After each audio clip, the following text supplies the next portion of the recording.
When most runners hit the trail, they head to their local running track or run the sidewalks of their hometowns. Maybe they're just getting on a treadmill. For trail runners, the phrase is literal. Nothing beats running outdoor trails, surrounded by nature, breathing in the fresh air, and enjoying a break from modern-day life. If you've grown tired of the same old in your running regimen, trail running will definitely mix things up. You may even become one of those runners who really means it the next time you hit the trail. This video is brought to you by Runners Athletics, makers of the best running sunglasses for men and women. No slip, no bounce, these ultra lightweight sunglasses won't move, no matter the challenge. Gear up for your next adventure at runnersathletics.com. 11 essential trail running tips for beginners. Whether you're a veteran road runner or brand new to the trails, if you're ready to try trail running, you should follow these 11 easy tips to ensure you have a great time and return safe, if not a little sore. Number 1, get a pair of trail running shoes. Your first step, no pun intended, should be to try to find some trail running shoes, as they'll offer some welcome advantages over the traditional versions. Trail running shoes provide special protection and traction for trails. Typical running shoes will wear away quicker under the duress of trail running, leaving your feet vulnerable to roots, rocks, and sticks that often inhabit outdoor trails. Because trail running shoes fit a little bit differently than standard running shoes or sneakers, you'll want to find a shoe that not only fits snugly around your midfoot or arch, but also conforms to your heel to prevent any movement or slipping on uneven terrains. If you're worried about the cushion level in your shoes, fear not. Trail running shoes come in a variety of cushion levels, so depending on the type of trails you run and how much you want to feel the trail beneath your feet, you'll find plenty of shoes that match the level of softness you prefer. And if you have a pretty good idea of where and what type of terrain you'll be running on, you can pinpoint the type of traction and sole design that you'll need.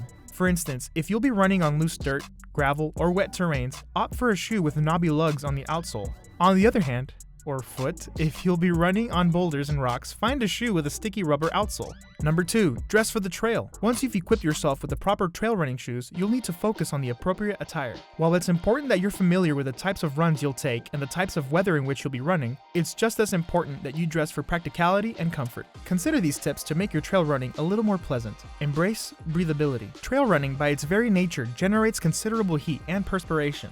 So generally speaking, try to avoid cotton, as it dries slowly and retains moisture on your body. Instead, wear shirts, shorts, and socks made of moisture-wicking wool or some sort of synthetic. Avoid wearing anything that creates an impenetrable barrier at all costs. Instead, choose options like shirts with zippers at their necks to help release heat and moisture. Check the weather. While it may seem counterintuitive, try to avoid a fully waterproof jacket if you're running in a cool or rainy, misty weather. Despite providing some breathability, waterproof jackets also become wet on the inside, making for a more uncomfortable run. Rather, opt for a quick-drying, breathable synthetic jacket with wool layers or some sort of soft-shell jacket. Of course, if you're running in a torrential downpour, you can throw on the waterproof jacket, but otherwise, choose something lighter and more breathable.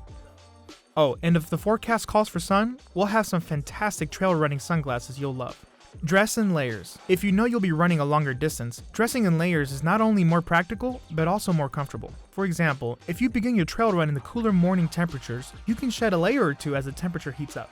After a particularly grueling stretch, you can always remove a layer to cool off for a bit and put it back on later if you get cold. Number 3, know your trail. Knowing the trail you'll be running will definitely help with deciding what to wear. But more importantly, taking the time to review the trails you'll be running will help you map out the logistics and safety of your run. That's why one of the most important trail running tips for beginners is to look up your trail ahead of time. You don't want to be several miles into your run before you realize you may have bitten off more than you can chew. Not all trails are full loops either. Again, you don't want to realize this once it's too late and now you have to double the length of your run just to get back to your entry point. All Trails is a great tool for this. You can search all the trails in your city and sort them by difficulty, length, elevation gain, route type, rating, and more. Fellow runners also provide feedback about each trail, giving you an even better idea of what to expect before you leave your house. Number 4, bug spray. Beyond dealing with the potential safety threats of shin splints, stomach stitches, and even chafing, trail runners can find themselves preoccupied with a pesky party of bugs and insects. A good tip is to use some sort of insect repellent, and even pack some for the trail in case you find yourself especially popular one day. If you don't have issues with skin sensitivity, consider using a stronger repellent with DEET, an active ingredient in many repellent products, to repel biting insects like mosquitoes and ticks. You can find products with DEET in liquids, lotions, sprays, and even towelettes or roll-ons. Remember to apply the repellent on both your skin and your clothing, as spraying your shirts and pants reduces the risk of a tick or other bug taking hold of your clothes. However, if you're the type of person who struggles with suntan lotion or bug spray, consider some natural spray or other eco-friendly options that will not harm your skin or the environment. Number 5. Stay safe. Trail running beginners should understand that this type of running is not like running down crowded streets or in familiar neighborhoods. Because you will most likely be running in a secluded area for a prolonged period of time, you'll want to be as prepared as possible for any potential safety risks. As I've noted, one of the advantages of doing a little bit of research before you run a trail is noting any potential threats to your physical safety. For one, you can keep your feet safe by deciding which shoe to go with once you've analyzed the type of terrain ahead of time. But more importantly, you can check for negative reviews that mention safety. A quick tip is to Google the name of a trail with "Is trail's name safe?" for more insights. Ideally, you should run with a partner, but if that's not possible, remember these few tips. Take your phone with you and always let someone know where you're running. Consider an app like Strava, which has a feature called Beacon that will let you share your progress in real time with friends or family. Bring fluids and a snack just in case if you're running a trail that's especially remote. If you don't have a regular partner, a great second option is a four-legged friend who would love the opportunity to run trails with you. Above all, stay aware at all times. You should enjoy your run, but take note of your surroundings so you can adjust or react quickly if needed. Number 6. Prepare yourself for a challenge. While trail running is usually easier on your body than road running, it'll still present you with other challenges.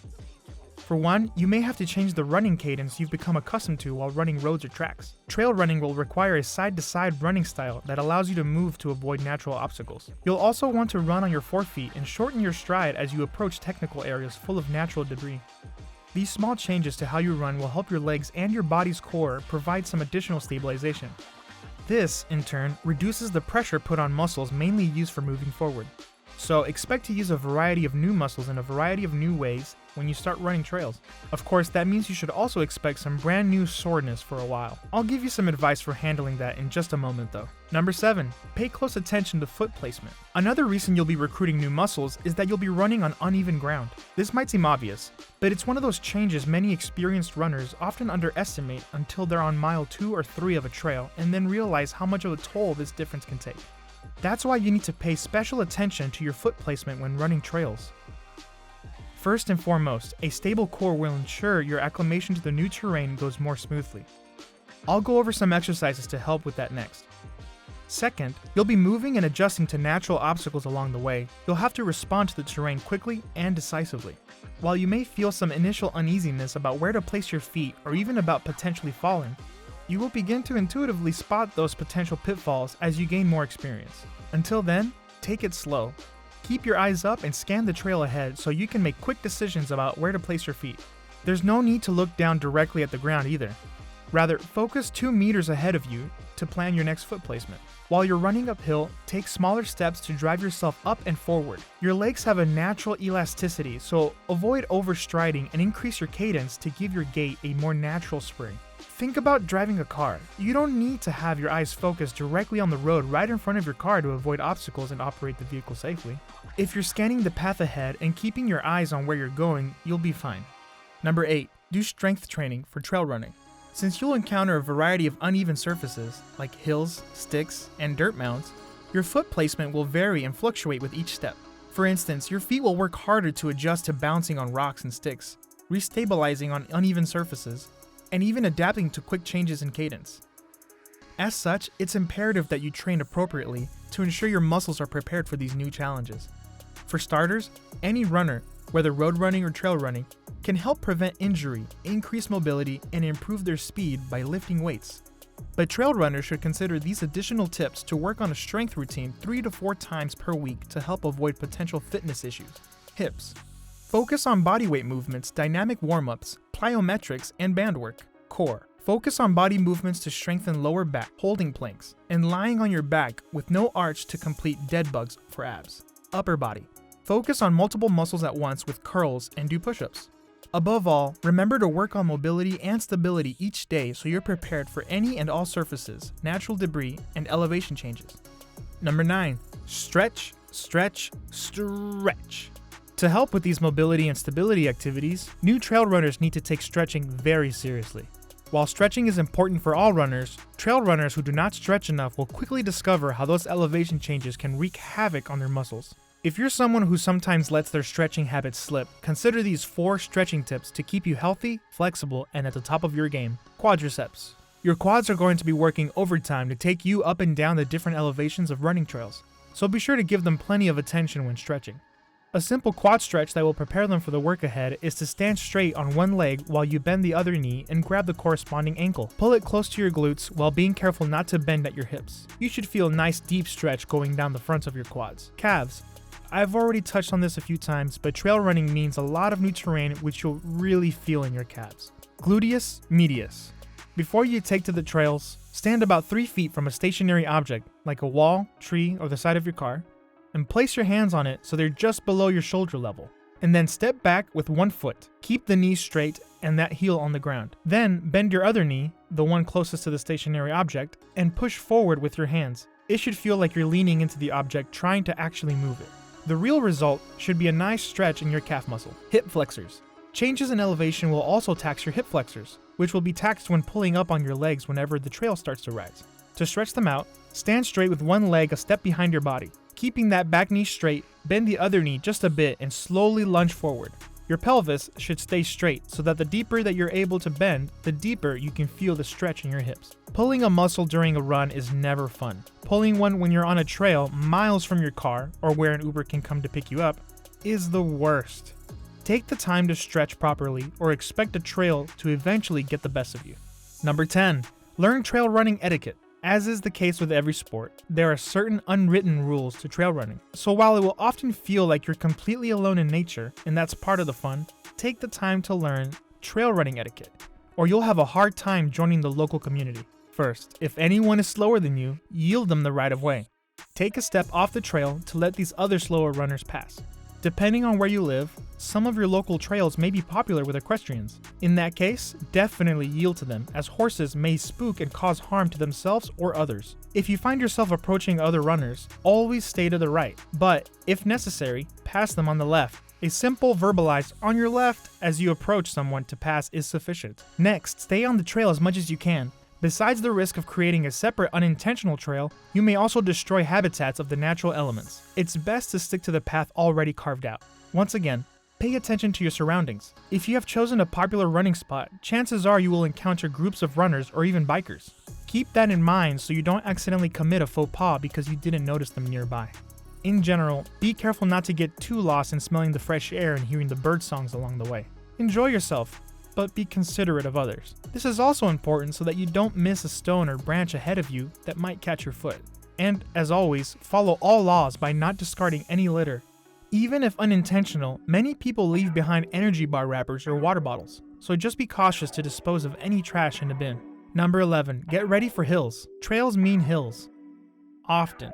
Lots of hills. This is usually a big change for anyone accustomed to running streets or straight paths. Even if they do include a hill or two on their own, most trails feature a lot of changes in elevation along the way. Aside from actual hills, this might also mean slight changes in elevation that are so subtle you don't even notice them until you start struggling. When reviewing potential trails, keep these elevations in mind. Start with more forgiving trails first before you try tackling ones with lots of hills, or you could pull one of those underutilized muscles. Again, all trails makes this easy. A great tip for any beginner at trail running. Don't let your ego get the best of you. Slower and more technical is much safer and more efficient when you're just getting started. As I touched on earlier, tackling an uphill climb differs a bit from handling a decline in elevation. For uphill climbs, it's best to use your arms for balance and to take short, quick steps. Since some of the more technical trails are meant to be walked, don't be afraid to slow down your pace and do just that. Even the most experienced trail runners sometimes walk uphill and then sprint downhill, or when they're on a flat surface. For gradual downhills on groomed trails, let gravity be your friend. If you lean into the run, you can open up your stride and let gravity pull you down the hill. For more technical downhills or steep hills, use a stair-stepping motion, keeping your torso upright. Your legs should do all the work here as you move in a motion similar to running down a flight of stairs. Embrace the fun and challenge of trail running. If you're new to trail running, there's a lot to look forward to. It's a brand new challenge that will begin rewarding your efforts right away with fresh air, scenic views, and an invigorating break from runs that may have become boring. Just remember to follow the advice above before you get started, and I know you'll fall in love with running trails. Thank you for watching. Please remember to like the video, leave a comment, and subscribe to our channel for more content. This video was brought to you by Runners Athletics, makers of the best running sunglasses for men and women. UV 400 polarized, anti-fog, ultra lightweight, and equipped with spring flex hinges, These sunglasses will race past the finish line while most other sunglasses fall short. Gear up for your next adventure at runnersathletics.com.